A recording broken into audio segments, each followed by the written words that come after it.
Welcome to Best of Three, a weekly FGC talk show presented by the Daily Esports. I'm your host, Defense Linas, and your other host right here, the host with the most, Michael Donker. I've got the most now? You got the most, dog. You got it. Because you also have a gameplay show. I'll take it. And tonight, if you never watched the show, it's just talk about all things going on in the FGC, basically. And there's always stuff going on, whether it's tournaments, whether it's interesting people to talk to. Although on tonight's episode, since we had two guests last week, we're going to go long on the panel, and we're going to show off King of Fighters at the end of the stream. I'm looking forward to that. Which officially came out today, and I think on the PSN store like 2 or 3 hours ago. You know what surprises me is there was a major tournament for King of Fighters 14 just this weekend, and the game is not out yet. Explain that one to me, Mike. Well, people have had the copy early for a couple weeks now. I'm not sure if SNK or the American people involved with Atlas allowed King of Fighters 14 to be there, if they just did it on their own. A bunch of people were just using the demo characters, so not everyone had played the game. But it seemed to go over pretty well, and I don't think anyone minded. I don't think anybody minded at all.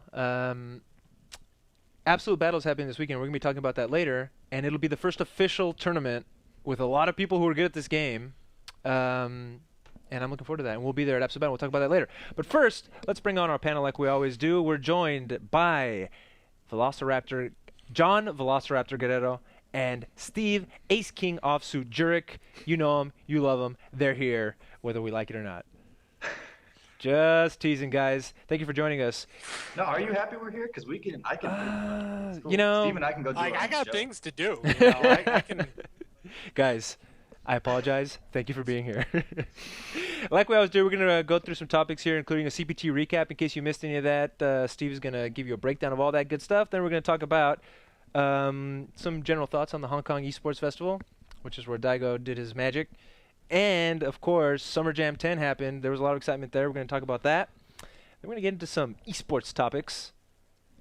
Then we're going to do our famous block grab segment. You know it. So You love it. Shout-outs to block grab. And then we're going to play some King of Fighters. So there you go. You guys know what to expect. But I haven't even told you everything yet. We're giving away another Kwamba stick or bag, or what would you call it? A giveaway? I think you get to choose, yeah. So we have what seems like a supply of these somewhere hidden in the Daily Dot Studios, and we are giving away another item from Kwamba today, and you will be able to choose between the drone, which is a PS4 stick, the Carbon, which is a PC stick, or the Guardian, which is a stick bag that can carry either stick. I'm starting it right Or even now. a non-Kwamba stick, sorry. Okay, so I set it up just like last week. If you want to be entered into this, it's not rigged, I'm telling you guys. If you want to be entered into this chance to get a stick, and you get to pick, we have one drone left, we have 2 Carbons, and if I'm not mistaken, 1 more Guardian. You get to pick from those.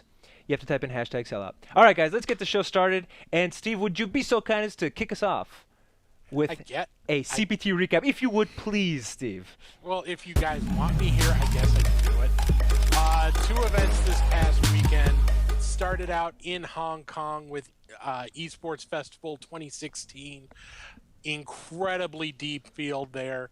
Almost anyone you can think of in Asia was out there. But it was a familiar face taking it at the top. Daigo Umehara gets his first Street Fighter V tournament win. Finally, everyone can relax. Giuna can put away that idol that he's been praying to for the last couple weeks. He takes it over Eta in the grand final. Gamer B takes 3rd. UD out of China taking 4th, a bit of a surprise there. Then you had Human Bomb and Shen tied for 5th, and Sonic and Dogura tying for 7th. So incredibly stacked field. You look at the names that didn't make top 8. Kazunoko's in there, Itazan's in there, Dako's in there. Just an amazing amount of talent out in Hong Kong. Shout out to Hong Kong and shout out to Esports Festivals. Y'all wrong. Then we're going to take it over to the United States of America for Summer Jam X. Huge tournament out in the Philly area. Tons going on. Street Fighter V was the main event, and it was Liquid KnuckleDu taking it in the grand final over Ricky Ortiz, running it back from the losers bracket, defending the honor of the East Coast. He had to beat 3 straight West Coast players to get it. Beat Ricky in the grand final, beat Julio in losers final, and then Chris T in losers semi. So that's your top 4. Flash and K-Brad tied for 5th, which created an interesting situation we'll talk about in a bit. And Alucard and LPN tying for 7th. That was a sick tournament. Let's hear some winners and losers. All right, well, you got to start with Daigo. I mean, it made all his fans happy. It made all of our Kappa happy. It made Giuna very happy. 2 weeks ago, we were talking about a possibility of him not being in the Capcom Cup field, as hard as it is to imagine. Now, if you pull up the Asian leaderboard, not only is he in great shape on the global points leaderboard, but he's in great shape on the Asian leaderboard. He's 2nd behind Mago, but Mago is very likely in via global points. So his lead over players like Haitani, Kazunoko, say for the guys who can knock him out of Asia qualification, is pretty darn significant. And he's going to Azhadu this weekend and a ton of tournaments after that, allegedly 11 tournaments in the next 11 weeks. So be seeing a lot of him. And I think that the fact that Daigo is so far ahead of Haitani is a testament to what you've been saying, which is that consistency of top 8s matters so much less than getting firsts and seconds. Well, I mean, Haitani was playing incredible at the beginning of the season. I think it was like 8 or 9 events in a row he entered where he made top 8. The fact that he doesn't have, 700-800 points is just a byproduct of this winning above all else format that the Capcom Pro Tour is. Haitani isn't doing as well as he used to, or people are catching up? People are catching up. The Asian players are just killing everybody left and right when they travel. We're going to see Daigo going out. We might see Yukadan go out of Asia as well. So it's going to be very, very telling these next few weeks if the rest of the world can hang with some of these Asian players. You got any more winners or losers? Yes. Shout outs to KnuckleDu. Big win for him, not just for the fact that it put him in very good position on the global leaderboard, but there's just 5 events left in North America. And you look at his position, he's 3rd behind Justin Wong and Julio. But guess what? Both of those guys are likely in via global points. So he's essentially 1st. Chris T, who's a couple spots behind him, also likely in via global points. So the lead he has over players like F-Champ and PR Balrog, very, very comfortable at this point. He still has some work to do to seal his place in Capcom Cup, but he's in very, very good shape right now. And I gotta give props to GamerB. He placed 3rd, which was his best finish of the year out in Hong Kong. But it's not just that. Daigo and Eita already qualified for the Asian final, so he's the one who got the spot in the Asian final. So it was very vital to him because he's well back in the race for qualification. He's only got like 65 points, I believe, somewhere in that range. So this was a very, very key win for him, and he has one more path now into Capcom Cup. That's 2 winners so far, Daigo and KnuckleDu? And GamerB. Okay. Got any losers? 3. I have a couple more than 3. Gonna start with LPN. Dang. He did play well. He made top 8, but this is more of a circumstance of the situation than necessarily how well he played. He had a chance to beat K-Brad to get into top 6. Had he done that, he would have been the player who got the regional qualifier spot. Instead, K-Brad won. K-Brad's the guy who's going to Seattle now. LPN really needed that because right now he's only got 25 points. So he really, really, really needed that path in the Capcom Cup. He's got a lot of work to do to get back in the race. Second loser, actually second, third, and fourth, got to be Team Red Bull outside of Daigo. And it's tough because you look at what happened. Snake Eyes tied for ninth. That's the first top 16 for him since the beginning of May. Bonchan wasn't, he didn't get anything this week, but last week he got fourth place, which was his best result of the season. But you look at Snake Eyes, he's only got 8 points this season. He's tied for 103rd. Bonchan is tied for 70th. Luffy's outside the top 32. We were talking about how before the season they had perhaps one of the best fighting game teams ever assembled, maybe. And now they've only got one guy in Capcom Cup qualifying position. So very, very tough road ahead for them. And my last loser is going to be Sleep, because it is going to get bodied this weekend. There are 13 Pro Tour events over the next 3 weekends. 5 this weekend. You've got Absolute Battle, which you guys talked about. You got Fight in Rio in Brazil. You've got Geek Lounge in Argentina. Oz Hadu in Australia. And you've got the online European event. So if you love Street Fighter, this is a great weekend. If you love Sleep and Street Fighter, you're going to have to choose. What do you choose, Steve?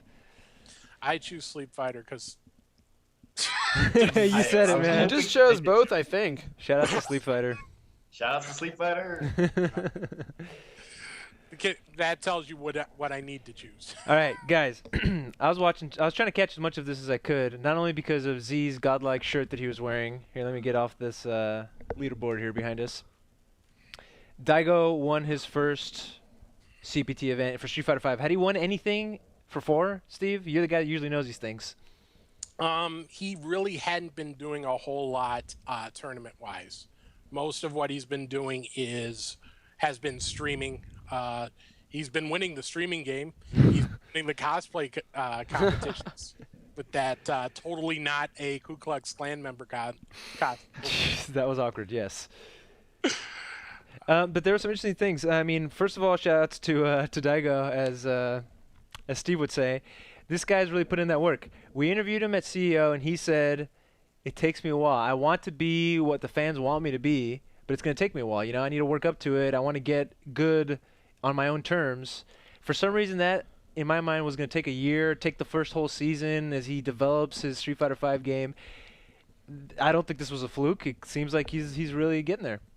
Do you have any opinions on that, Michael Donkerschiller? On where Daigo's gone in Street Fighter V so far? Are you impressed at how quickly he's been able to rise to the top, considering that shattering defeat at the hands of Lupe Fiasco? You know, I wouldn't say it's especially impressive compared to anyone else. I think he had the game pretty much when everyone else did, and, you know, he's played as many iterations of Street Fighter as anybody else has. And he's playing the same character, too. But at the same time, I mean, the rapidness of his growth has been kind of alarming to me, who thought that at the beginning of the season this might be the Capcom Cup, you know, he doesn't make. Mm-hmm. But the last few tournaments have shown that he's easily one of the top 8 or top 10 players in the country, and that typically has meant you'll make it one way or another. So he'll probably make it via points. If not, he'll win one of those tournaments. I'm sure he'll make it to Capcom Cup at this point. I think he's kind of shut down whatever few naysayers there were early on in the season. Guys, I forgot to mention 2 things. I had that long-winded intro, and I forgot 2 important things. One, we're doing call-ins. We don't have a guest tonight, but we want you guys to be a part of the show and tell us what you think. I told you again, we're talking about Daigo, we're talking about the Hong Kong Festival, we're talking about KnuckleDu and Summer Jam, we're talking about esports in the FGC, whether that's a good thing or a bad thing, where it goes right, where it goes wrong. And we're going to talk a little bit about Absolute Battle and the exhibition matches, among other things. We want to hear what you guys have to say, so feel free to call in. We'll chime you in here. We'll heal you live. You can tell us where's Guilty. You can tell us when's King of Fighters. You can do all kinds of things. You can give shout-outs to Steve. We'd love to hear from you. The other thing that's very important is the fact that we can't forget that Kwamba was kind enough to sponsor the show. So if you go to 8arc.com and type in daily.1, that's daily dot and the number 1, you get $10 off your purchase. All right, back to the show. John, how do you feel about Daigo? You're a big fan of him, right? I appreciate Daigo. He's interesting because he represents a really large portion of the community in the transition from Street Fighter IV over to Street Fighter V. Street Fighter 4 got really hot last year. We saw brand new sponsors coming in. We saw them highlighting players like, Snake Eyes got his Red Bull sponsorship and had he was this super celebrated player. He had this little web series and everything. Everyone was, I love Snake Eyes. I mean, he was great, of course. Mm-hmm. And then you have like Gustavo Strider, right? He got sponsored by was it VFox? What I forget off the top of my head. Players like that, right? And then all of a sudden we transition here to Street Fighter V, and those guys are in the spotlight, and then suddenly they're not able to make the transition as quick as the Infiltrations, the Tokidos, the Flashes, all those guys that are sitting atop all the leaderboards right now. And you go, does this mean those people suddenly suck? Because that's where a lot of the community goes. They just instantly go, oh, you won yesterday, but if you didn't win today, it's over with. And Daigo is probably one of the best examples to use here because he's Daigo and there's all that's implied with that name in the fighting game community. He goes from Street Fighter 4 being number 2 at Capcom Cup and having his legacy into Street Fighter 5, and everyone has has expectations for him through the roof. They have Daigo level expectations, and then all of a sudden we see the beast is human. Right? And he's doing great for anyone else, but he's not doing great for Daigo. And to see him finally win a tournament, first of all, and win a tournament that was as stacked as the Hong Kong tournament was, with all those players there, it really is a testament to how good of a fighting game player he is. Just because he's not as fast out of the gate as some of the others doesn't mean that he's not able to take almost any game that he wants to play and pick it apart and understand it on a level that's going to make him, one of the best in the world. So I think it's an exciting little narrative we have going on. Is it because you see him on his stream and he's got like all the best players in Japan chilling with him, going through matchups and things of that nature? Is it that? Is it the travel? And if it's the travel, he's about to get a whole lot more. What makes Daigo so good? Steve, go. Well, I think this whole talk of Daigo being human and whatnot, obviously he's human, but I think he's simply a victim of incredible expectations. I mean, even when he was quote-unquote struggling, he was getting top 8 at Stunfest at his very first major. And that tournament was insanely stacked. He was still getting top 3, top 4 results in the tournaments he was entering. So it wasn't like he was, chopped liver. It's simply we expect Daigo to be this otherworldly being. This guy who comes in. He is, Steve. Well, if you check Twitter, But it all comes from Daigo sort of being apart from the FGC. And I don't mean that as an insult.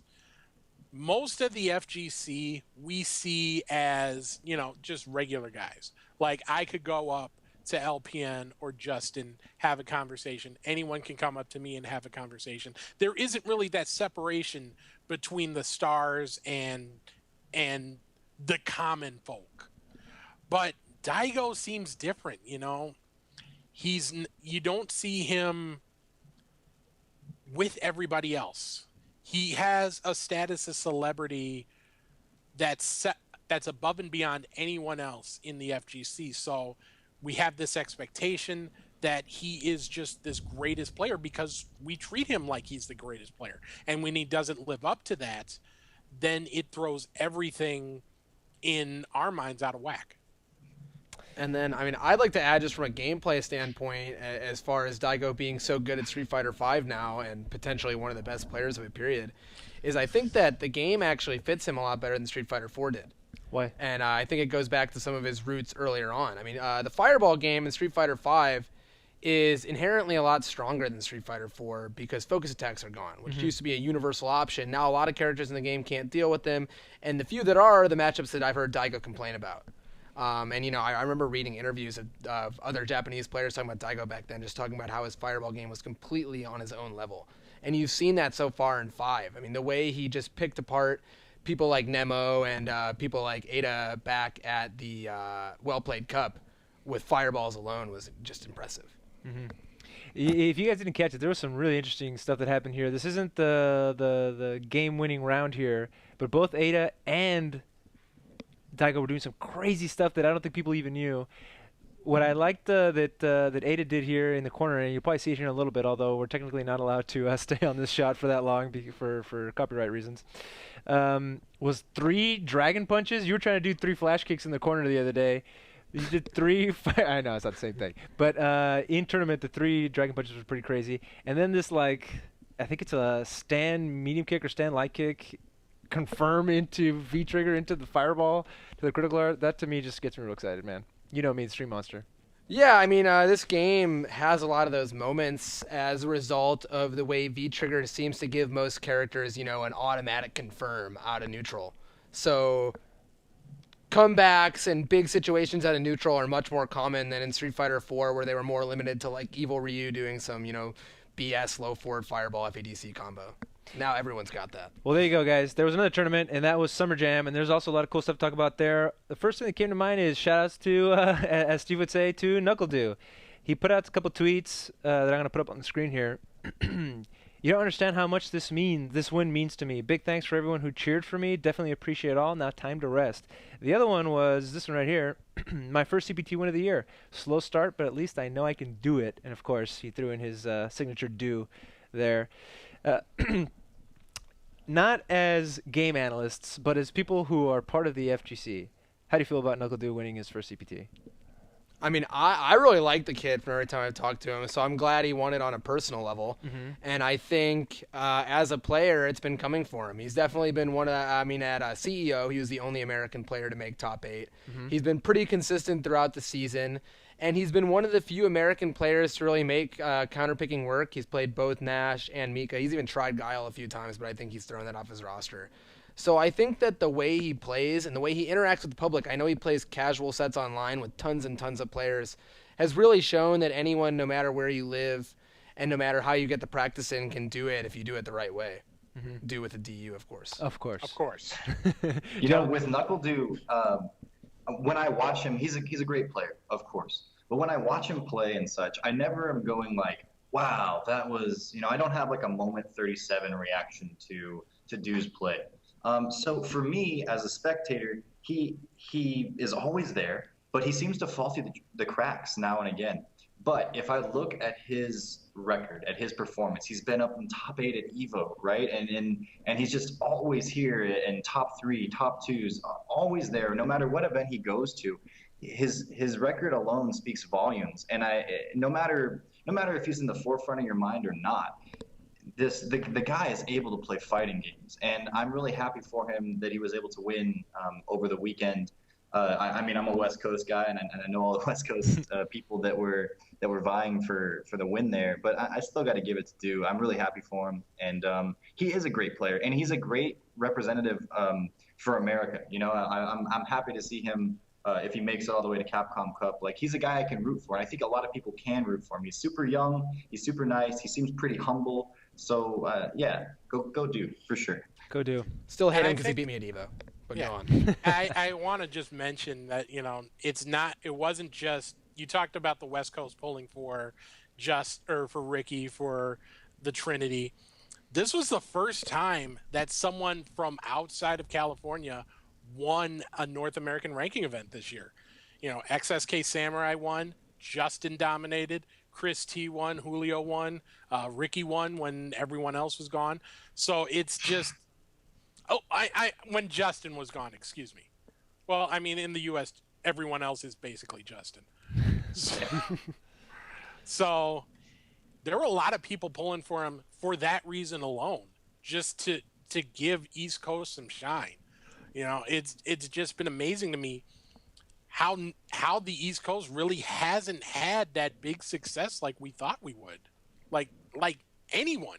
Well, I have a question for you then, especially jumping off of what we were just talking about people transitioning and being great at 4 and then not as hot at 5. Do you think that that's just a symptom and a problem that the East Coast is having in particularly bad? Like, yeah, maybe some of these guys from California and such really took off early with Street Fighter V. But do you think the East Coast just needs a little bit more time because it just happens to be that their players are ones that take a second to get out of the gate? With that, like you might say Daigo syndrome. And like next year we'll see them doing much better. I don't know. I want to say it's just a coincidence, that it's just not clicking for a few select players. You know, you see how well Smug did at the end of Street Fighter 4. It's hard to imagine him not having success in 5 once he finds his character and puts that time in. Same with Dominion. Arturo, you know, he had some very early success. I don't think it's insane to think that he would find a victory or two if he were able to put the time in away from streaming. So I think it's very possible next year. We could still see some success this year. You know, there's a few events left outside of Texas Showdown. Yeah, thank you. Outside of that, you still got the Fall Classic coming up. There's going to be a good East Coast presence there. So, and East Coast Throwdown as well next week. But with Daigo coming, that's looking a little rough for everyone in the Stars and Stripes. And I'd like to mention, as far as East Coast players coming onto their own, I think we have seen just that a bit recently. Dominion's been doing really well using both Fang and Guile in the Red Bull tournaments. I think he won one of those. He's been doing well. Smug recently switched to Balrog and won the team tournament at Summer Jam. My God, his boxer is just... So we might see that go way further into the territory that we saw him do in Street Fighter 4. And, you know, Alucard has been juggling like up to 5 characters at this point. And I think he's Necalli and Balrog. He plays Necalli, Ryu, Balrog, and Birdie at this point. Birdie. And I think he's finally starting to understand where to pick which character. So I think you're going to see all of those guys start to come out. I mean, it's been sad. A couple of the East Coast guys haven't really made the transition. I know that Zeus, the Vega player, didn't seem to particularly love this game, and so he hasn't been playing as much. But I think you'll see more out of the East Coast as time goes on, like you predicted, Steve. I hope so. I lament one thing, the loss of some of the old storylines. I was telling you guys, you know, I saw KnuckleDu sit down next to Dominion. I'm like, here we go. The classic. Oh, wait a second. It's a different game. Dominion did bring Guile, but... KnuckleDu went with Mika, I think, and it was ugly. Dude. It was bad. And I was like, man. And this kind of ties in with your whole transition thing. People who have made the transition and people who haven't. People who need more time and people who got it early, right? Got it as in figured it out early. Yeah. It's exciting to see these new storylines come about, but I do miss some of the old action. I think we're gonna get it though. I think the East Coast is gonna kind of catch up, and it's good for America in general. But I also want to see all of what you just talked about, the storylines, the East Coast versus West Coast 5v5s at EVO, you know, like how fun was that? But I think that these guys know what's up. They've been around for a while. Your Sanford Kellys, your Dominions and such. They know how to figure out a fighting game. It's just taking them a minute. And, you know, it'll still be here when they figure it out. So. Who was saying that Chun-Li was a bad matchup for Mika? And that's what I've heard since almost day one, that Mika players say that Chun-Li is her hardest matchup. So I mean, I'm personally of the opinion that Chun-Li is at worst even with every character in the game, and I think she beats most characters pretty handily. I think consensus is coming down to the point where people think that Nash and Mika probably give her the hardest time. Oh, I see. But I've literally heard every player of every character complain about Chun-Li at this point. So, you know, like, it's really hard to put any matchups at numbers with her because people just generally think that she wins. What is it that KnuckleDu is doing, though? I mean, you saw that last round of that last match after resetting the bracket and then finishing with a P. Spoiler alert. Shout-outs to spoilers, Steve. And, I mean, at what point do you say, like, what is KnuckleDu doing? It looks super aggressive and almost a little random, but clearly there's more going on there, right? But to the uneducated eye, I'm like, what is this guy doing? Like, running in, doing these unsafe command grabs, and it's all working. I mean, he's a very trained player, and he plays, as I said, he seeks out specific players and characters. I know he did it with Rylander for Dalsim, to play online and learn the matchups very specifically. So just his basics and people mention his movement, which is so strange in a game like Street Fighter V. People don't normally talk about movement because it's generally, you know, not that diverse of a game movement-wise. But the way he knows to jump fireballs at specific ranges and the way he picks up on where players like to hit certain moves is really second to none in America, at least. And I think that's a testament to just his grind. Mm-hmm. See, and that's going to benefit a Mika player all day, because I think Mika's biggest weakness, and this is almost universally accepted at this point, is that she can be kept out. Like, if you play perfectly, Mika can never get in on you, and then therefore she can't do her magic blender stuff in the corner that defeats anybody and everybody. But if Du's able to manipulate the match to the point where he can see exactly when you want to throw a fireball, when you want to press a button, as Mika, holy crap, that benefits him so much. And I think that's what we ended up seeing at Summer Jam, was that he just had a read on Ricky, and everybody else that he played with Mika was able to get there. And then once Mika gets you to the corner, let's go. So it's nuts, man. It's oppressive. Super happy fun time. Guys, I think we talked about CPT events enough, at least the ones that have already occurred. There was some esports news that went down. We've been collecting these stories, and we wait until there's enough of it to do a whole segment on it. I'll start off with this one. NRG. NRG is part coned by is it Sacramento Kings? Am I getting that right, Steve? Yep. And also, if I'm not mistaken, Shaquille O'Neal, because he's the one that's always putting out the tweets. When they got on their Overwatch team, it was Shaq that did the tweet. They brought on now, their first FGC pickup is Nairo, who's a Smash 4 player. I know our chat loves Smash 4, so we're glad to be able to talk about it. And Shaq put out that tweet. How badass is that to get a Shaq tweet? Anyway, this is what I noticed on that. And I was talking to you guys about it a couple days ago. The fact that it used to be, oh no, esports, not in my FGC, absolutely not, get away. And now when a big esports org or team puts up a tweet saying, hey, we're looking for free agents, they get flooded with suggestions. In fact, it sounded like they were looking for FGC, traditional FGC Street Fighter stuff, and then everybody's like, don't forget about Smash 4, don't forget about Smash 4, and all of a sudden, hey, they got a Smash 4 player. What's happening here, guys, is the world turning? What I've noticed is the quick trigger pulling. So I know Nairo, I'm not 100% sure if he won or just did extremely well at Super Smash Con. He had a very good run. He won. He won Super Smash Con. They signed him right away. Echo Fox asks for who they should sponsor, and they sponsor the winner of the tournament that weekend, Julio at Texas Showdown. And I kind of wonder if they're just taking the first name that comes out of a hat. Now, Nairo is a very storied player in Smash 4 and in Brawl before that. So, and Julio had been doing extremely well and has continued to do extremely well in Street Fighter V. But to me, I just wonder what lens they're looking through when they make these tweets and whether they're just jumping on bandwagons or what's going on. But one thing is for sure, which is that the FGC is open arms to, whatever basketball player wants to throw money at them at this point. Yeah, it's of course, to answer your question from earlier, Efren, of course that it would play out this way. At the beginning, we have the grassroots, hold on to grassroots, don't go towards the esports side of things. But as soon as we see stuff, we see the money coming in and the potential. You see how done up Evo was. And you see these players getting sponsored. You see, again, Snake Eyes with his web series, and you go, this is amazing. Yes, of course I want to do this. Yes, let's make it bigger and better.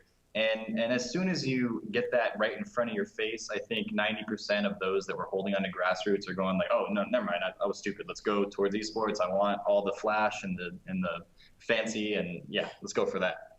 I don't think it's the flash and the fancy that people were scared of.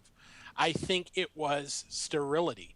They were afraid that these organizations would come in and they'd treat fighting games like they treat other sports, or other esports, I should say, where you're only allowed to clap at certain times. If you talk trash about somebody, it's BM. They wanted to separate what makes the FGC from what they want it to be. And we're seeing right now, it's not the teams that are doing that. It's really coming from Capcom. Yeah, from Capcom, from the organizations that are making these games, that are publishing these games, running these circuits. That's where the force is coming from that's pushing all of this, all of the sterility that we do have. It's not the teams coming in and, telling players, you will sign you, but you can't do this, you can't do that, you can't do that. So that's why I think there's much less blowback against an NRG or a traditional esports team coming in and signing players than you might have seen, a couple years ago. Nairo, we have porn and beer coming in to sign players, right? So it's definitely not the teams. It's a good point. So we're keeping our thuggery and we're eating it too. So that's cool. But not really, Only because Only 8 frames of photography. Anything else is just too much. Shout out to 8 frames, Steve. Thank you. Team YP has been all but banned. The Budweiser Bud Light All-Star sponsorship was explained away as a one-off activation that they wanted to do, and nobody was going to say no. But going back to this NRG Nairo thing, he was on Team Liquid, and he got picked up. He got sniped basically. Does anybody care that there's like little bidding wars going on? There's got to be more talent that you don't have to steal from another team, right? Well, I mean, you look at it. He was ranked 2nd or 3rd as one of the top Smash 4 players in the world. I forget if it was 2nd or 3rd. So if you want to get into that game, that's a great player to pick up. The other 2 players, Dabuz and Anti, both in the top 10 as well in that list. So 2 other players to pick up. So we're not seeing them gunning for like the 35th, 40th, 50th best player available. It's the guys at the top, which is what you would expect. A couple of things. I'm looking at the chat. People are talking about Tokido. He's not signed.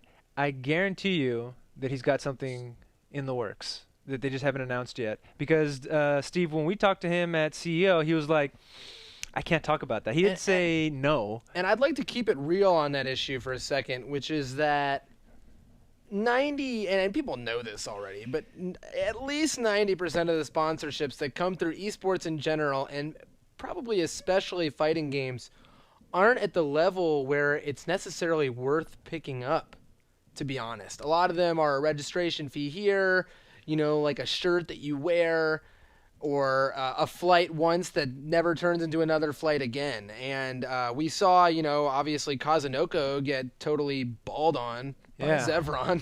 Yeah, we got a first-hand look at that. I think it's safe to say that if you're a, storied champion like Tokido is, you can kind of hold out until something super real comes along. Sure. And I'm sure he's already talking to the people he needs to talk to. And same with, L.I. Joe, same with people like that.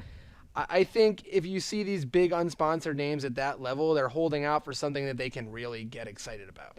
And there's a few players who have that ability to hold on and not just take the first thing that comes across. Tokido, absolutely one of those. Mago, absolutely one of those people. Do you think Tokido is attending events right now on his own dime, though? Or do you think that he's already got I think people? the Topanga people are taking care of him. I see. Okay. Yeah, that's what I understood. Unofficially taking care of him, not necessarily his main sponsors, but they take care of him. You mentioned Anti and DeBuzz, and again, I know that our stream chat loves talking about Smash, but Smash in general. Maybe they'll enjoy this. They didn't get paid.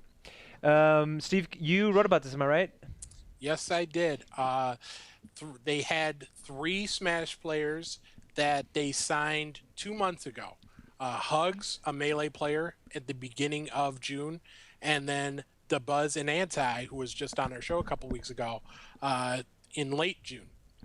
2 weeks later, or 2 months later, I should say, a report came out yesterday from Jacob Wolf over at ESPN saying that none of those players had been paid on time. They were all 3 weeks late. So Anti opted to leave the contract. He had that ability if Dream Team was 3 weeks late or more, and he left. After the report was published, DeBuzz also left.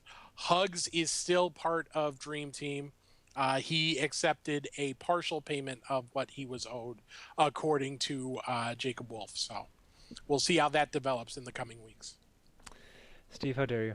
There's one more esports thing I want to talk about, and that is Red Bull UK has a poll out. This is an unofficial, not even a huge poll, particularly relevant, other than the fact that it's the best, I think it's esports e-athlete in e-games for this e-month. And L.I. Joe is up there with a bunch of real esports peeps, guys, all kinds of League of Legends and who knows what up there. Just do me a favor, Google Red Bull UK poll and vote for L.I. Joe because we want him to win this. I will put the link in chat because I've got it up right here. As of right now, over 29,000 people have voted. L.I. Joe has 48% of the vote in first place, ahead of Bjergsen from League of Legends with 31%. So Everyone else is at 14% or lower. So big lead for Joe right now. Let's see if that continues. And I'd like to make a comment now based on the chat. I know Justin just said in chat that Tokido has been talking about how he would rather practice than go to events. Mm-hmm. And I've actually been wondering why that wasn't a more common sentiment since the beginning. Tokido is already qualified automatically for the Capcom Cup. I think at this point it makes sense for a player like that who's gunning for it all to, forego a couple of smaller events where he may or may not win in order to really grind it up. And right now, frankly, where is better than Japan and where is better than the gaming houses in Tokyo where all the best players are anyway? I mean, I don't see a real reason for him to travel when he'll probably get better practice back home. A different version of that is we saw in Infiltration's epic win speech after EVO, he said, now I have time to practice and stream or basically not be traveling to events. But isn't he the guy that doesn't practice with anybody but himself? I don't know all the details of that, but I know he certainly practices in training room, and I'm sure he plays some matches with some people, and there's a lot to learn in any fighting game, like every day, to be honest. And the people who are the best are the people who understand what they're supposed to learn. All right, guys. I don't know if you heard. I'm going to save some absolute battle talk until the end of the show, so I won't burden you gentlemen with this. But I don't know if you heard, but there's a new game, fighting game that came out today. And I'm pretty sure that it's going to obliterate Street Fighter V in people's hearts and minds. I mean, it's going to be Street Fighter V, who, what, and that's King of Fighters. I don't know if you heard that this game came out today. In fact, it's the 14th one. It's the 14th one. This is Mexico's Street Fighter, as I understand it. Guys, how do you feel about a little block grab section? We go through some titles. All the titles that will supplant Street Fighter V. Austin, whenever you're ready, you can roll that grab. There we go. That's awesome. All right, guys, let's get into a block grab, and let's kick it off with the first one here, and that is King of Fighters 14. Will it supplant Street Fighter V blocker grab, Mike? I mean, I'm going to change my blocker grab to will it be relevant with Street Fighter V still being there? Because no game is going to supplant Street Fighter V currently, unfortunately. Before I block or grab, there's a lot to consider with KOF 14. It is probably the ugliest game to be released in recent memory. Honestly, people thought it was a joke when the game was first revealed, and it kind of looks like KOF Maximum Impact that came out for like the PlayStation 2 a while ago. That being said, people seem to generally like it so far, and the day one patch has sped up the game to a reasonable degree to where I think that people will like to watch it more as well. I think that the KOF community, which remains strong throughout 13, will definitely play the game, and I think you'll get, a couple of the newbies who picked up, I guess the 16ers that exist will pick up the game too. Mm-hmm. I personally like it a lot more than KOF 13 as someone who's played a lot of the older KOF games. I think it's more along their style. That being said, I don't think it will gain any success above that of a standard KOF game, so I think it's going to be a block for me. Steve, block or grab, King of Fighters 14. KOF has always been a game that everyone talks about how they love it, or they talk about how they love it more than they actually play it. And unfortunately, I think it's going to be the same for 14. I hope it does well. I hope to see Atlas get some sort of tournament series going for that and hopefully spur some more interest in the game, because I haven't had a chance to play it myself outside the demo, but everything I've seen looks good aside from the graphics. I do have to block this, but I hope I'm wrong. John, you're up, buddy. Block or grab, King of Fighters 15. I'm sorry to interrupt, but are we doing this really based on if it's going to beat Street Fighter 5 or not? Because then it's going to be block on everything, isn't it? No.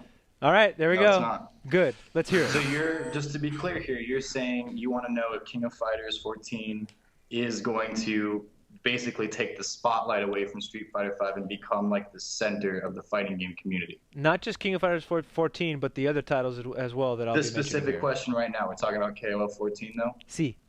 Yeah, so it's not a matter of if, it's a matter of when. It just takes enough people to come in and play KOF.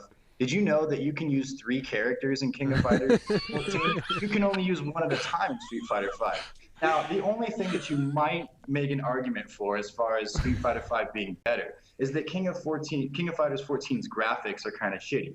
But have you seen Ken's hair? It looks like bananas. There's no way this game is ever going to. It might live in the shadow of Street Fighter V for 20 minutes, but tomorrow it's going to be a better game. Guarantee it. Grab. You're making some really good points. I hadn't thought about those factors, but I think you're onto something. Moving on. Pokken Tournament. We just had the Pokemon World Championships. I know you were glued to your set, Mike. Pokken Tournament, more relevant than Street Fighter V, block or grab. It already outsold the game. So it did outsell Street Fighter V. The Pokemon Championships were, by the way, anyone who's not connected to that, one of the biggest blow-ups of the year. Because they, at the last minute, announced that unless you were a member of the event participating in it, you could not visit it. And so people who spent thousands of dollars to fly out and view the Pokemon Championships were not able to do so. That being said, I was so excited for Pokken to come out. I was like all ready to get 2 Wii U's and hook them up to each other and grind and like beat little kids at Evo and make some money. And then despite it being a Pokemon game, no one really seemed to care. And I made the right decision not to buy 2 Wii U's because really very few people care about this game. It's not popular among Pokemon fans or fighting game players. It is a block. Steve, block or grab, Pokken Tournament. I think the era of Pokken has ended, unfortunately. I'm going to block. Look, it doesn't have quite as much in terms of legs that I thought it would.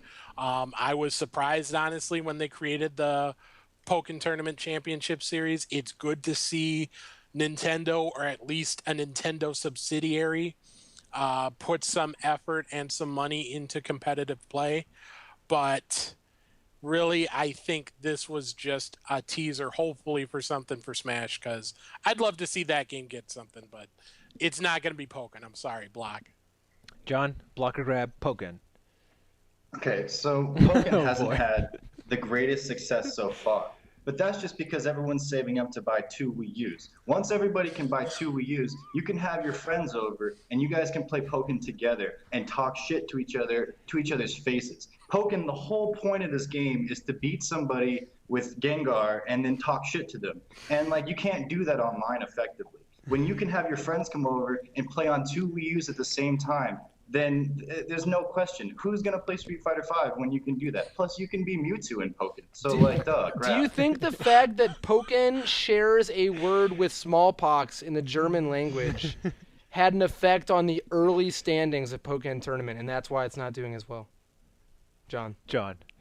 Oh, well, yeah, no, and because, you associate that, I mean, it wasn't a smart idea to go with the name Pokken because everyone and their mom was just like, oh, smallpox, duh. Like, I'm not going to play that game. But once you get past that, you give Pokken a chance. You go outside, you play Pokemon Go. You're, sitting in the back of your mom's car while you're coming home playing Game Boy. You're playing, Pokemon Yellow, Red or Blue. But then when you get home, you're like, well, what Pokemon am I going to play now? Oh, the answer is clearly Pokken. And I don't, smallpox or not, I'm playing that before I'm playing Street Fighter V. Plus the potential for a roster, they've got what, like 20 characters or something like that, right? Not even that. But they could go, there's 700 different Pokemon. Imagine the DLC content. And a new one coming out. I buy so many Pokemon for my Pokken. Crap. I don't see how you guys block that. But you know what, dude? I hadn't thought about it that way. You're right, dude. You can collect them all. Infinite potential DLC. There's 700 characters. You know how much money Nintendo could make, and we'd buy it. Look what we did with Street Fighter. There's already 2 people. All right, guys.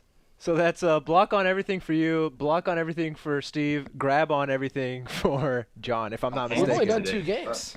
We're going on to our 3rd game, ladies and gentlemen, and that is Tekken 7. Somebody grabbed that off the truck on the way to Summer Jam, unfortunately, and they had to cancel their tournament last minute. That's not the first time that's happened either. I mean, they keep having these random ghetto rigs of Tekken 7 that keep getting stolen or for some reason or another, which I think they should look at. Maybe it's because the game is so good.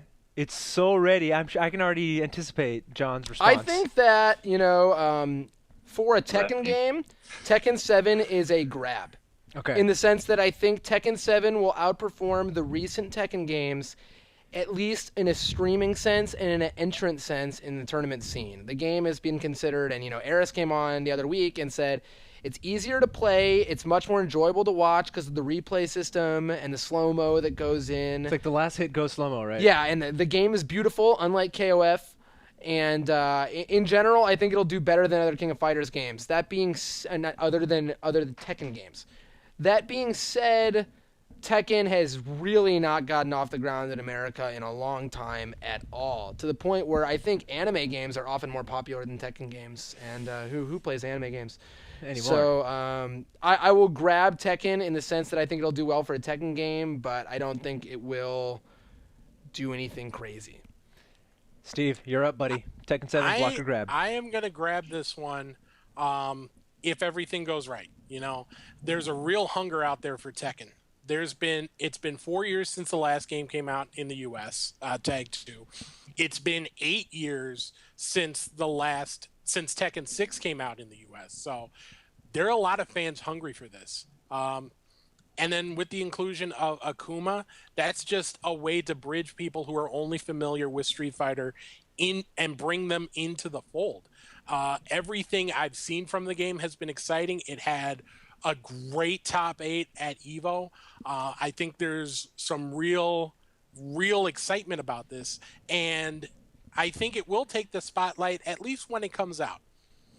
Will it stay there? I don't know, because it's already been at EVO twice. It got released in arcades in Japan, so that new game smell is starting to wear off a little quicker than it would for any of the other entries. But I think at least right away, it will be the hot game when it does come out. So I'm going to grab it. John, blocker grab Tekken 7. Let me just ask you this. I'm going to answer your question with a question, Efren. When you see this, is that entertaining? No. Two things fighting on a 2D plane.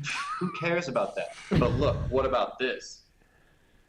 Now that is cool. And I was watching a Tekken 7 stream the other day for the first time. You can move into the background and into the foreground in that game. Like, you don't even have stage transitions in Street Fighter V. How is it gonna? It's not gonna keep its head above water. Plus, Tekken 7 has this really cool character named Akuma, and like I feel like that character, he's got such a storied history. Like there's so much potential there. He looks so much fun to play. Like if your game doesn't have Akuma, I don't care what you are, I'm gonna block you. But Tekken 7 has Akuma, so yes, easily Tekken 7 grab. It's gonna usurp Street Fighter V. In like at least in the next 10 minutes, if not. I'd like to mention that 7 is also a bigger number than 5. That's another good point. Like but it's still prime, and that's exactly what we're trying to communicate to you guys since like the beginning of this entire episode. Before we started, and we were just talking, Tekken 7, get it. So higher number, third dimension, Still prime. These are all reasons to grab it. You forgot one thing. You can play as young Kazuya, which means at best that you can be an adult that beats up a child or a child that beats up an adult in this game. Does that also sell it for you, John? Well, yeah. I mean, Street Fighter V or Street Fighter in general, I'm sorry, has kind of like played on this line where they have super young characters, and you're like, is she 18? Is it okay that this, like Sagat's DPing Sakura and stuff in their franchise? But like Tekken's like, no, we're not even gonna. It's a child. You get to beat a child in this game. Come play some Tekken 7. It's going to be great. Beat up on kids. Like, yeah, so duh. Yeah, these are all good points. All right, guys. What the heck happened to this segment? You ready for the next game, guys? Yeah, let's. Injustice 2, blocker grab. This is an extended blocker grab.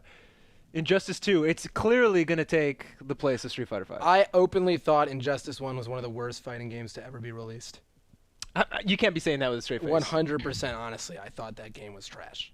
I didn't like anything about it. That is a personal thing.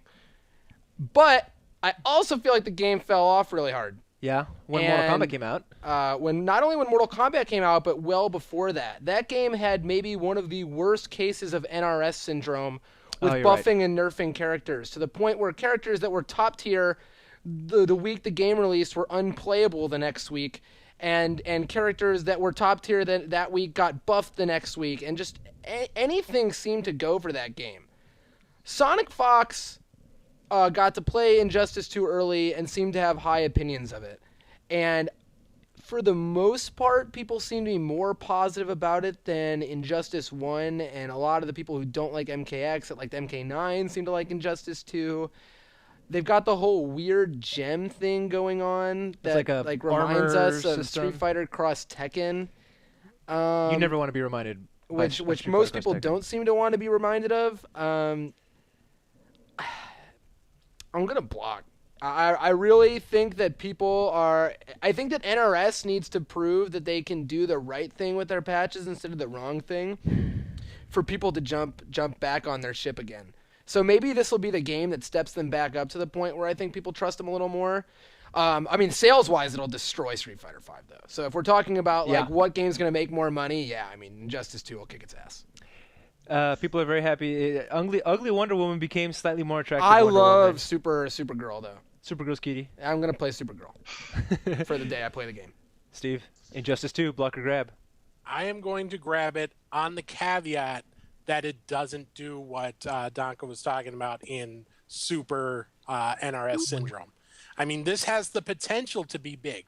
We know it's going to draw in a massive casual audience because of the DC characters. You know, who doesn't want to play as Superman or Batman or Wonder Woman?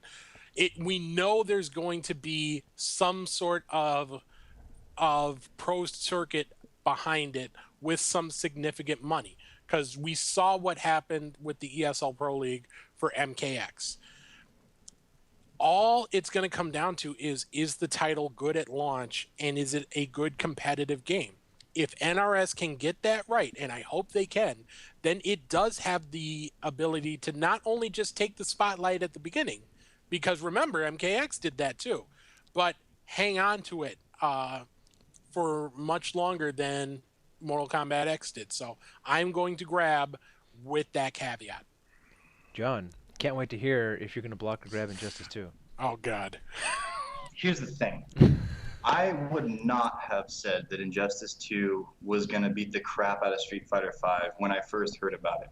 But then I went and saw Batman vs. Superman starring Ben Affleck, and that movie, in not so many words, changed my life. Like, I realized how much I loved the DC universe, how much I loved Batman, Superman, and I was just completely, just anything that anyone does concerning DC Comics now is better than Street Fighter V in my book. Like, and also, did you see Suicide Squad? Harley Quinn was in that movie. So, like, you know that Injustice 2 is going to do really, really well. It also, I bet you it only has like 6 or 7 frames of input lag. So there's this, like, how are you going to compete? Like, why are we even talking about this? It should be like, who's your favorite character in Injustice 2, and why do you hate Street Fighter V discussion at this point? Because, I mean, let's stop beating around the bush, friend. Let's not forget that it also will cash in on the Harambe memes with because God. Oh, So I mean, they're God. gonna instantly the sales of this game, if they push Harambe, Harley Quinn, and gems, those 3 things in synchronization will be just through the roof. That was so close to being dead. Like, you can get, like, special hats and stuff that make your character do more damage and stuff. Like, Street Fighter V doesn't have that. They have costumes, but I guess they don't have special hats that make you play And better. they cost a lot of money. Yeah. Guys, you guys are making some solid points. So is it a block or grab? Oh, John. it's a grab. I'm going to grab it all day. Because of Ben Affleck, I'm going to grab Ben Affleck, and then by proxy, I'm getting Injustice 2. All right, guys, we have one more game, and then we can close out this disgraceful We might block or have grab 2 if this segment. isn't what I'm thinking of. This is the unannounced, but hopefully in the works, Riot fighting game based off of Rising Thunder. This could be Okay. the one. This could be the one. Mike, block or grab, Rising Thunder, Riot Thunder, whatever you want to call it. I didn't love Rising Thunder, but I liked the idea behind it, and some people did like it, and it was obviously more of a beta test than anything else. And it did pretty well at what it would try to do. Pokken specifically makes you worry a little bit about whether an IP itself can carry a game. You know, Pokken did not. Well, it's way better than Street Fighter V. Pokken has not, lived up to everyone's expectations based on, the Pokemon license. So you wonder if Riot will have the same issue. The difference that I think put Riot above Pokemon is that, League of Legends is more rooted in esports, and there's probably more people who play League of Legends that at least watch and are interested in fighting games than potentially Pokemon players. Perhaps. I think that plus, having the cannons on board, if that's what's going on, And Seth Killian. means that the game will at least have a strong start. Okay. And so I'm going to grab on the potential of the game, but I also don't think, if I'm being honest here, that it'll surpass, Street Fighter as EVO's final game ever. At least not anytime soon. All right. The Cannon Brothers and Seth Killian are very intertwined with Evo. Yes, they are. You still don't think it would happen. All right. Steve. Unannounced Riot game. Block or grab. I think when it does come out, it's going to be the ultimate test of whether a fighting game can succeed as an esport first. We've seen all these other games jump into the world of esports, but Street Fighter has always been a fighting game. Mortal Kombat has always been a fighting game. King of Fighters, always been a fighting game, first and foremost. We will see if people are going to compete in the Rising Thunder 2 or whatever it's going to be, League of Fighters, whatever they call it, intentionally designed to be an esport first. Will the big names jump over to that? Will they sign on? Will we have this big rush of casual players looking to get in on the ground floor? I don't know. I'm going to lean with Block for now, but it's going to be an interesting story to see unfold once it does happen. It's up to you to break the tie here. Or actually, not even. Just what's your opinion, John? What did Donka say? He grabbed, but he won't take over Street Fighter V in Grand So he Finals. basically said, I grab, but technically I block. Yes, that's what he's been doing this whole fucking segment. That's the opposite. I'm raw blocks right now, dog. I've been command grabbed like 10 times. All right. Well, okay. So this is how I break this one down. Seth Killian, he may be my dad, but what has he ever done in terms of the fighting game realm? Nothing that he's ever touched has had much success. The cannons, sure, they run Evo. It's all fancy. It's got big lights. But you know what? If I seem to recall, some Smash 4 players were not super happy with Evo this year, which means that whole tournament's a failure in general. And our chat loves Smash 4. Yeah. Riot Games. Who are they? They made some stupid MOBA that who plays MOBAs? So the potential for this game to do well at all, I just don't see it. With the people behind it, they're all frauds. And then the company that would be making it, it's no, you're not going to touch. Have you seen Ken's design in Street Fighter V? I would play Street Fighter V alone on how beautiful the game looks. Have you seen Ibuki's face and her bangs? I have a picture of Ibuki as my screensaver and above my bed when I wake up. Mm-hmm. So there's no way this game could do better than Street Fighter V. So I'm going to go ahead and give it the block. Block. Yeah. I think that's the only game that potentially has the ability to supplant Street Fighter V. Well, we didn't talk about Blaze Blue. Is that CF? I don't remember what CF stands for, to be honest. Chrono Phantasma, No, something Chrono or Phantasma was Chronic CP. Sorry about that. Central Fiction. Central Fiction. that one would have done it? Had I mentioned that. I would like to say that in Japan, Blaze Blue was a much more played game than Street Fighter 4 ever was. Street Fighter 5 is not an arcade title. But yes, anime games in Japan in arcades were way more popular than Street Fighter 4 was, as surprising as that may be to some people. I would just grab that game just because so many people would confuse Blaze Blue for Blaze Green. That's a good one, man. Blaze Green, Chronic Fire, Vape Nation, all day. Thanks, John. That's pretty memey. Guys, that brings us to the end of Block Grab, I'm sorry to say. And we only have one more topic. We only have one more topic before we get to see some KOF in action. And that is, we're going to be at Absolute Battle this weekend. Our boy Panda always puts on exhibition matches. There's going to be a lot of talent there, but he gets to distill that down. We're going to talk about one of the matches, and I want you guys to give me your opinions, as well as maybe shed a little light on who these peeps are. In this case, it is Circa LPN. We've heard him. Vagabond. That's a name that if you're in Texas, you've been around a while, you know exactly who he is. But why don't you give us a little bit of info on Vagabond? So Vagabond is a Houston player, younger. I think he's 20 or 21. Wow, but he's been making a mark in Street Fighter 4 for a while now, and he's a guy who was fighting with Forwood and Hamad in Houston tournaments for a long time, playing Yoon and Evil Ryu. And in Street Fighter V, he has picked Nikali and done quite well so far, honestly, under the radar of a lot of people. He got 4th at Texas Showdown.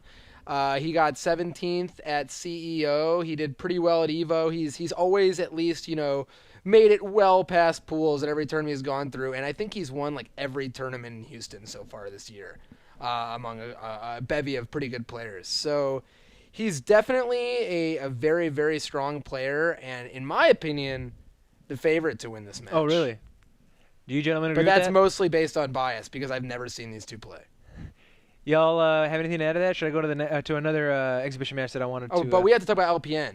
Oh, yeah, that guy. LPN. He's been putting in work. He's been putting work. He won the first Street Fighter V exhibition for the game before the game came out. Which one was that? If anyone remembers right. that, he won with Birdie, doing a lot of EX Dolphin dives. But he's been very successful since then. He's another one of Street Fighter's better, counter pick based players. I've seen him pick Birdie and Alex and Nash in tournaments so far, and he just got top 8 at Summer Jam this past weekend. So I think in most people's eyes, he's probably the favorite just based on notoriety alone. I think that's pretty good though. That's a hard one to call. I mean, they've both done well on a somewhat similar level, and they haven't played as far as I know. So, and Nikali versus Birdie isn't a matchup that I think people have a huge opinion on either way. So I'm excited to see it. That's Saturday night after the regular stream. I'm going to bring up another title card here, and maybe you guys can give me your opinions on this, John and Steve. And that is Team Spooky's Sabin and Ultra Arcade's Cyanide. I don't know if you guys have ever heard of Sabin, but Cyanide is from San Antonio, and he's got a sick can. He's been putting in work since Street Fighter V came out. Take it, gentlemen. Yeah, we highlighted Cyanide after it was a while back, and it might have been a Texas tournament. I don't remember. DreamHack. He got 3rd at DreamHack. Yeah, so he came out of the woodwork, and he was like amazing. I haven't seen anything from him since. But going on his Twitter and such, just after that, he studies the game quite a bit. He knows what's going on. And Ken's a character with that explosive damage that you never can, he's not put away until there's a KO. And against the character like Dalsim, who I believe Filipino champ said was Ken is one of Dalsim's worst match. I'm excited to see this because you have a fairly established player in Sabin, but then you also have this kind of new guy, hot-headed, Ken player, whatever, that really has potential. So I don't know how it's going to go, but I can see it going either way. I kind of want to see Ken winning because otherwise Dalsim's kind of just like a little bit lame. but it'll be exciting to see how it plays out one way or another. What is this? A first 5 versus 7? Dang, I don't actually know. Give me a second. Maybe it says on the card. Yeah, matchup-wise, this is definitely in Ken's favor. And Cyanide, living in San Antonio and formerly living in Austin, has some Dalsim experience with Rylander, who lives in Austin. So, but obviously, I know Sabin has matchup experience versus every character in the game. Yeah, I think it's going to come down to the Kens that Arturo has played with, probably at a little higher level than the Dalsims that Cyanide has played with. So I'm going with Arturo this weekend. He did beat Momochi, right? So that's the thing. Hey, there you go. It was a timeout win, but we still count those. Hey, it don't say nothing. You win or you lose, and Arturo did not lose. Not where Efren's from, dude. Timeout you- means you get brought behind the arcade machine. Obviously, guys, you don't play by those rules. I don't actually know, but I'm going to assume it's a first to 7 because that's what it was last time. Gentlemen, this has brought us to the end of our panel segment, and now we're going to play some King of Fighters.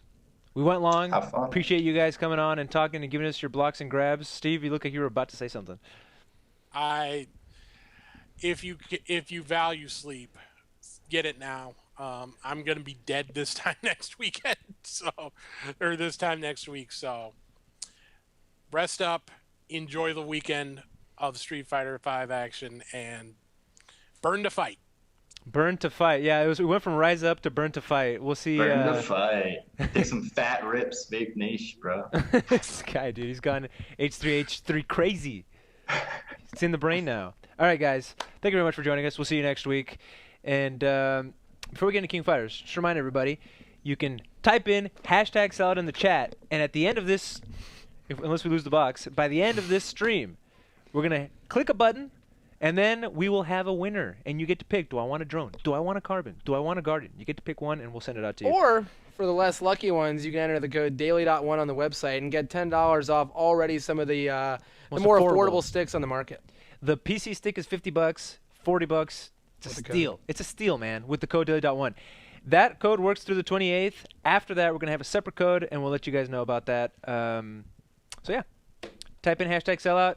Go to 8arc.com and put in daily.1. That's daily dot and the number 1, and you get $10 off. And as someone who's randomly had copies of games fall into their hands by undisclosed purposes before, that somehow did not happen to me for King of Fighters 14. So what I'm going to be showing you guys is just a little bit of demo knowledge as far as what I did today before I came here in like a couple minutes. So I think this is more to field basic questions about King of Fighters than anything else, because I'm certainly no expert. But I have a decent feel for, the basic systems of the game, and I can show off a couple quick combos. While you walk over there, I'll let people know that you might not know this, but if you were watching Summer Jam X or 10, you saw a gentleman by the name of going by Vicio. He is from Austin. He lives here. He got second place in the tournament. He is a godlike King of Fighters player. And, man, talk about how, trying to put the community on your back. This guy does so much for the KOF fighter, like trying to get the locals going and all that. Ben Vicio yes, was a guy who hosted a tournament for Twinkle Star Sprites, what is a arcade shooter.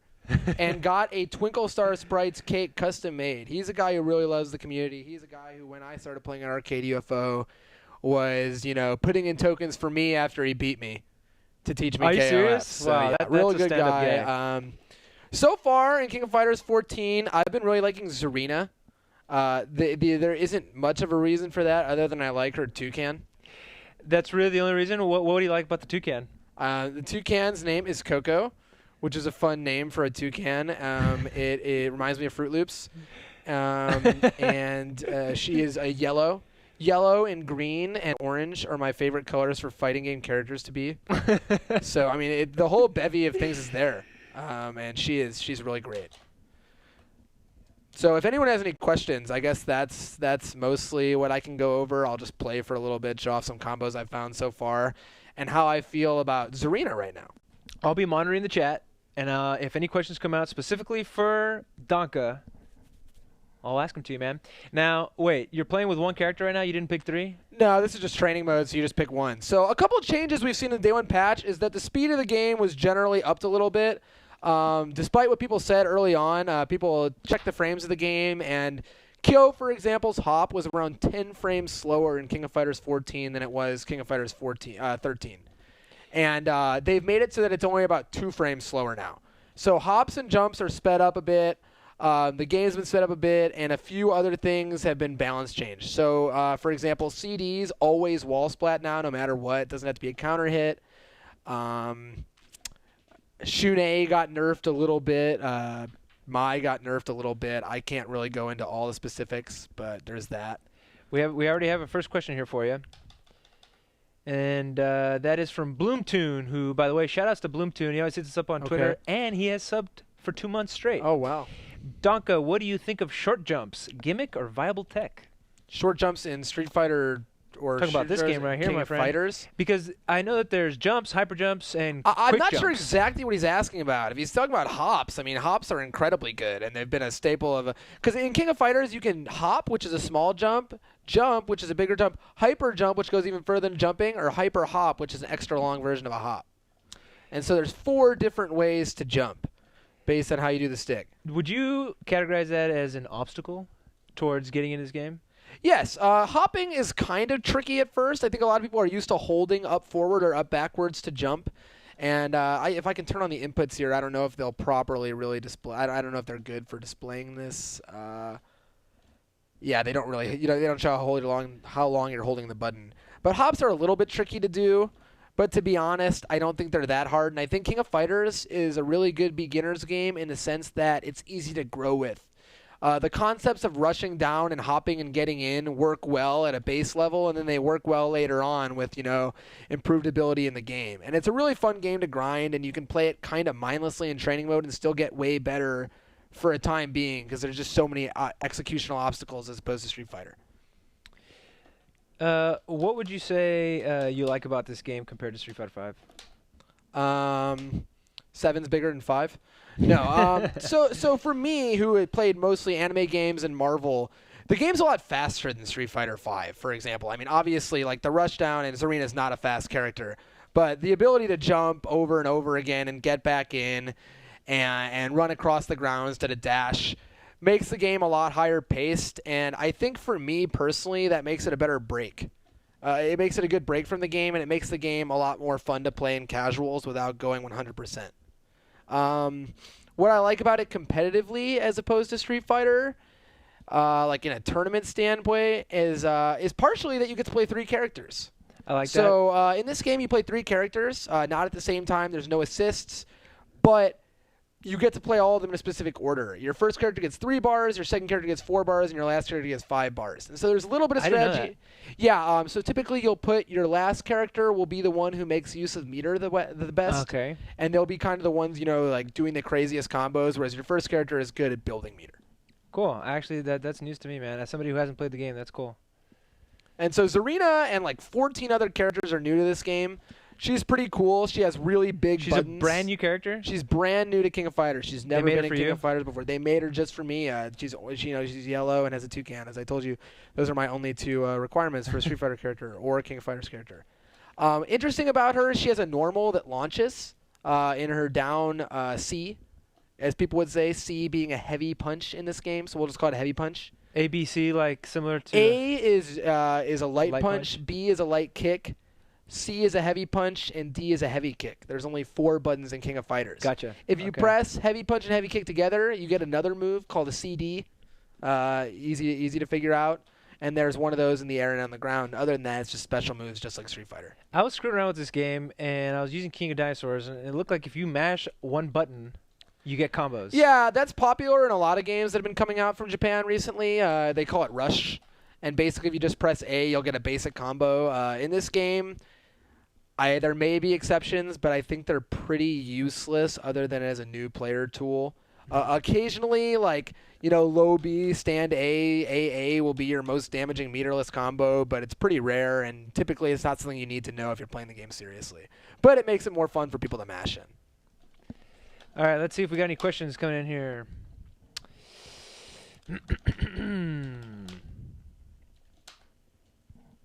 Guys, I'm going to sound like a real jerk right now, but I forgot to say that it's for US and Canada only, the hashtag sellout stick giveaway. Oh, man.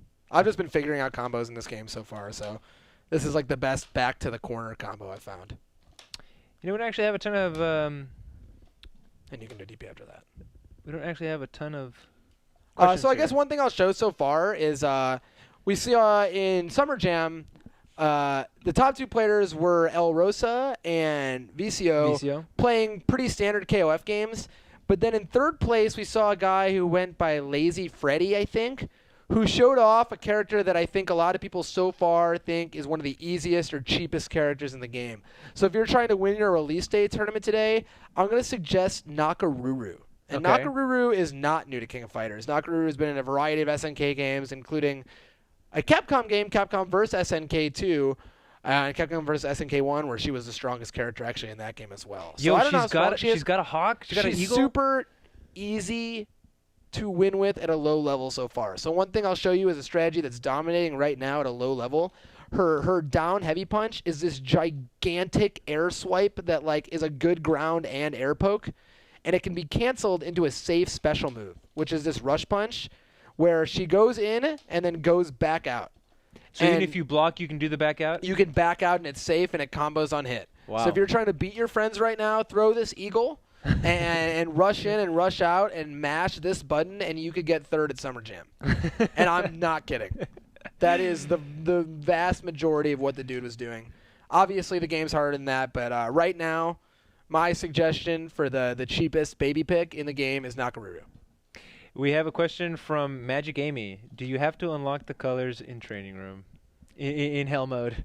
I actually don't know if there's more than 4 colors in this game right now. You start with 4 colors. I'm guessing there's probably more that you can unlock in some way. If there aren't, then no, you've got all 4. Unlike King of Fighters 13, you do have every character unlocked from the get-go, and there are a lot of them. Donka, we have some fact checkers in the chat here saying that backdash actually isn't safe on block. Okay, well, maybe it's not actually safe on block, but it was safe on block at Summer Jam. No, So nobody that- was punishing it. You can still get away with it Nobody for a was while. punishing it. You can get away with it. As I said, Nakaruru might not actually be that good. I was just saying that the Babby character of the week was Nakaruru so far. But yeah, maybe it's totally punishable and she's garbage. But no one was doing it this past weekend. Yeah, you could have won Summer Jam X 10. Gotten third. Gotten third. But as I said, I mean, I really am no expert on this game yet. I can give basic tips, but if people don't have much to say about King of Fighters 14, I mean, we can wrap it up. We don't have many questions. I actually sent out see if anybody wanted to challenge you via Twitter, but we haven't gotten a response. I won't even tell you who it was. I reached out to Flo because he's playing King of Fighters right now in his stream. Oh, you reached out to Flo? He did not respond. So I sorry, would play chat. Flo online with my Shune. I think that's about it. Unless we have any more questions or anything you want to see. If you want to see a character, what they look like animated in this game now that the full release is out. If You not, you don't care about seeing the animations in this game. Trust me. I mean, look at they don't look that. You know, what is it about them? Like, they're not like bad models. It's just like, is it the shading on them? What is it? It's that this is 2016, Efren. And they look like 2012 or 2011. All right, guys. It's about that time. We're gonna pick a winner for the stick giveaway. Oh wait, Ace King Officer is very upset you didn't use King of Dinosaurs. So please stick around with King of Dinosaurs for a second while I go and press I will this stick button. around King of Dinosaurs. King of Dinosaurs, and you can fact check me on this all you want, is actually, I believe, Tizak. Dressed as a dinosaur? Dressed as a dinosaur now, who formerly had a hawk on his head and not a dinosaur.